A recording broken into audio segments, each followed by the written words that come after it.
Resident Evil Village is full of sadistic characters who commit heinous crimes in order to please their ruler, Mother Miranda.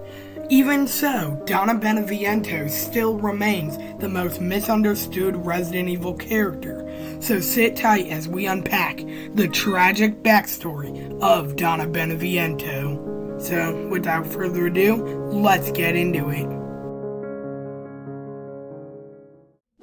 Donna Beneviento was born into gentry sometime in the 20th century. The family house of Beneviento had ancestral links to Berengario, an ancient mutant in folklore said to have settled the region with three others, whom the Dimitrescu, Moreau, and Heisenberg families are descendant.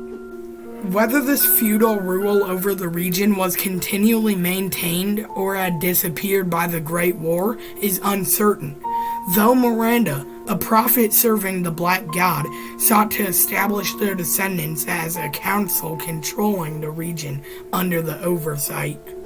Over the century, the Beneviento family slowly fell apart, with both of Donna's parents committing suicide when she was still a child. Due to an undiagnosed mental health problem, Beneviento developed deep-stated interpersonal anxieties, which kept her largely isolated, preferring to talk to people through Angie, a doll made by her father.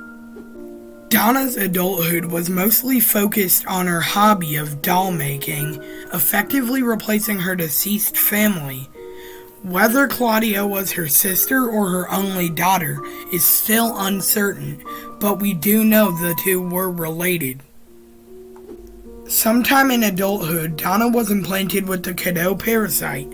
She survived the experimentation with little change in physical appearance or cognitive development, gaining the ability to secrete a psychoactive chemical which could induce extreme and even violent hallucinations in people. She was, however, judged by Miranda to be a failure, who saw her as mentally ill and underdeveloped. In spite of this, Donna was welcomed as an adopted daughter and given a council seat at the Cave Church as one of the four lords. This had a positive effect on her, and she would talk about it to her gardener, though she was still not able to express it without Angie. When Ethan Winters was captured by Heisenberg, the four House Lords held a meeting to discuss his fate. Donna stayed quiet throughout the meeting, interacting with others through Angie. Following Ethan's fight with Alcina Dimitrescu, he embarked on a mission to retrieve all of Rose Winters' body parts. The first area he was able to visit was House Beneviento. On the way to the estate, he unwittingly inhaled the pollen of the mold-infected flowers, allowing Donna to taunt him with hallucinations of his presumed dead wife. Upon reaching the house and traveling to the basement, Ethan came across the seemingly unattended leg flask on top of Angie. As he tried to grab it, however, Donna cut the power and the flask disappeared, along with all of Ethan's weapons.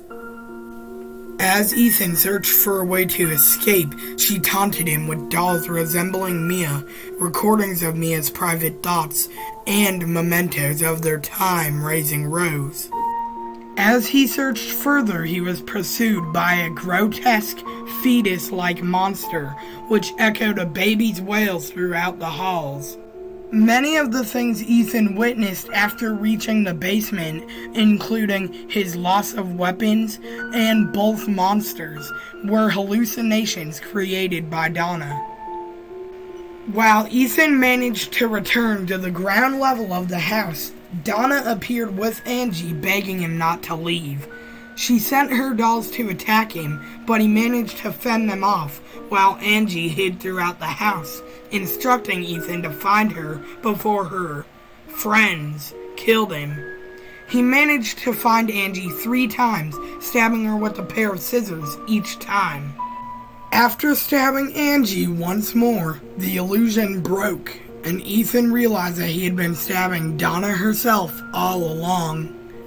He only caught a glimpse of her before she calcified and crumbled away, leaving behind only a lifeless Angie and a piece of the four-winged unborn key, thus concluding the tragic story of Donna Beneviento.